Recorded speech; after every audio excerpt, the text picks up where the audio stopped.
அனைவருக்கும் வணக்கம். நான் உங்கள் ஜான்சன் பாலபாரதி. இந்த வீடு பார்த்தீங்கன்னாக்க ராசிபுரம் நம்ம பூவாயமல் கல்யாண மண்டபத்தை தாண்டதும் ஒரு கொஞ்சம் தூரத்திலே உங்களுக்கு ரைட் சைடில் இந்த வீடு.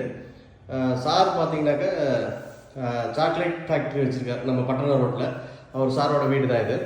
இதில் பார்த்தீங்கன்னா ஒரு பெட்ரூம் மட்டும் நம்ம எஸ்பிசி மெட்டீரியலில் டிஜிட்டல் பிரிண்ட் போட்டு நம்ம இந்த வீடை நம்ம பண்ணியிருக்கோம். ரொம்பவும் சூப்பராக இருக்குது. இது ஆல்ரெடி உட்டில் செஞ்சுருக்காங்க. அதை பிரிச்சுட்டு நம்ம இந்த ஒர்க் பண்ணி கொடுத்துருக்கோம். அந்த கரையா பிரச்சனையினால பிரிச்சுட்டு இந்த வீடை நம்ம பண்ணி கொடுத்துருக்கோம். ரொம்பவும் சூப்பராக இருக்குது. இந்த டிசைன் எல்லாமே பார்த்து சார் ஓகே பண்ணி இது நம்ம டிசைன் பண்ணது. ஃபஸ்ட்டு பார்த்தீங்கன்னா யூபிவிசியில் செலக்ட் பண்ணார். அதுக்கப்புறம் அந்த மெட்டீரியலோட திக்னஸ் எல்லாமே பார்த்துட்டு நான் எஸ்பிசிலே பண்ணிக்கிறேன், எனக்கு எஸ்பிசியில் பண்ணி கொடுக்குன்னு சொல்லி கேட்டார். அதன் அடிப்படையில் நாங்கள் பண்ணி கொடுத்துருக்கோம். ரொம்ப நீட்டாக வந்திருக்கு ரூம் பார்க்கறதுக்கு. அவர் சாரும் ரொம்ப சாட்டிஸ்ஃபேக்ஷன். ரொம்ப நீட்டாக இருக்குது. இது பார்த்தீங்கன்னா காட்டுக்கு பின்னாடி வர பொசிஷன். இதில் பார்த்தீங்கன்னா கீழே காட்டு இந்த